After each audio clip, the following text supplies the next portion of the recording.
Shalom, terpujilah Tuhan yang membawa Bapak Ibu dan saya, saudaraku ada di hari ini. Sebelum kita menjalani hari ini, mari kita belajar dari firman-Nya dan dituntun oleh firman-Nya. Sebelumnya mari berdoa. Kami ada lagi di hari yang kedua di minggu berjalan ini untuk menjalani berbagai tanggung jawab dan aktivitas. Karena itu biarlah firman-Mu menuntun kami supaya kami boleh berjalan pada jalan-jalan yang Tuhan kehendaki. Di dalam nama-Mu ya Yesus, kami siap belajar firman. Amin. Bapak Ibu Saudaraku yang diberkati Tuhan, bagian Alkitab yang akan kita pelajari di hari Selasa 27 Februari 2024 dari Markus pasal 8 ayat yang ke-34. Markus pasal 8 ayat yang ke-34, firman Tuhan berkata demikian. Lalu Yesus memanggil orang banyak dan murid-muridnya dan berkata kepada mereka, "Setiap orang yang mau mengikut aku, ia harus menyangkal dirinya, memikul salibnya, dan mengikut aku." Tema di hari ini syarat mengikut Yesus. Saudaraku yang diberkati Tuhan, syarat adalah ketentuan yang harus dipenuhi dan dilakukan. Misalnya, seseorang yang mau menjadi seorang polisi, ia akan dimintakan untuk dapat memenuhi berbagai persyaratan seperti memasukkan ijazah terakhir, tes kesehatan, dan lain sebagainya agar keinginannya dapat terwujud. Demikian juga untuk mengikut Yesus ada syaratnya. Dalam bacaan hari ini Yesus mengatakan sendiri kepada murid-muridnya tentang syarat mengikut Yesus. Syarat ini ternyata tidak mudah, tidak seperti harapan kebanyakan orang untuk memiliki hidup yang nyaman. Yesus menghendaki orang-orang yang mengikutinya menjadi murid-murid yang setia.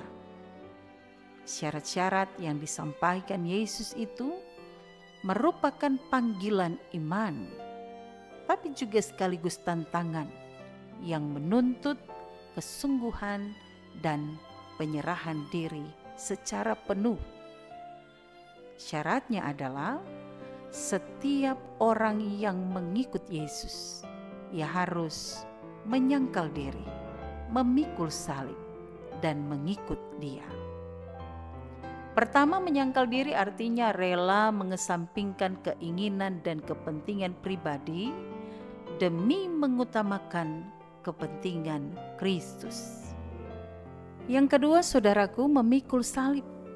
Salib adalah tanda penderitaan, dan memikul salib artinya kita bersedia menderita di jalan sengsara dan rela berkorban untuk melakukan kehendak Yesus yang dibuktikan melalui kesetiaan dan keteguhan menjalankan tanggung jawab iman.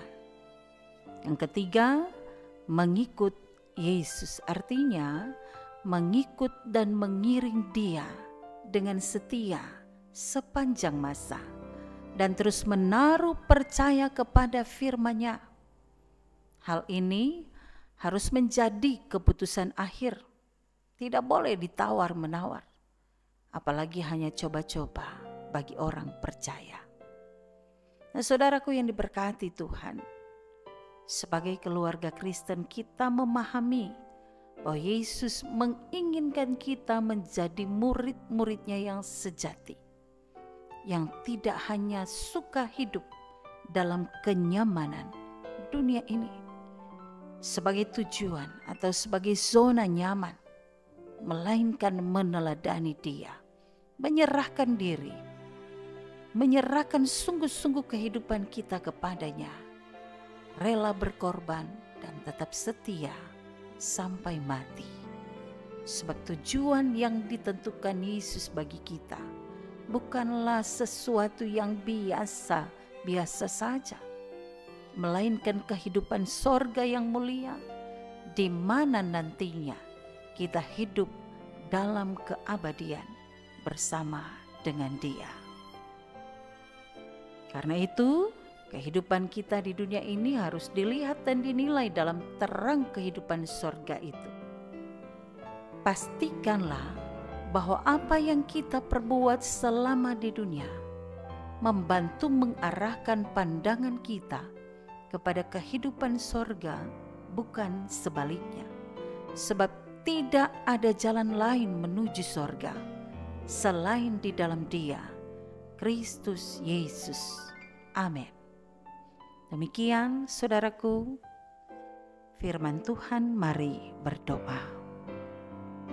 Terima kasih untuk firman-Mu ya Tuhan, yang mengajarkan kami bagaimana mengikut Engkau. Kami harus menyangkal diri, memikul salib, dan mengikuti Engkau, meneladani kehidupan yang Engkau teladankan.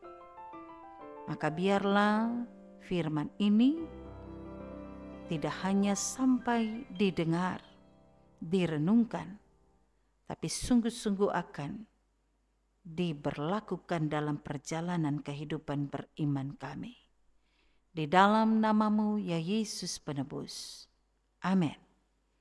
Demikian saudaraku, Sabda Pagi dari Puncak Sion Winangun. Semoga memberkati. Amin.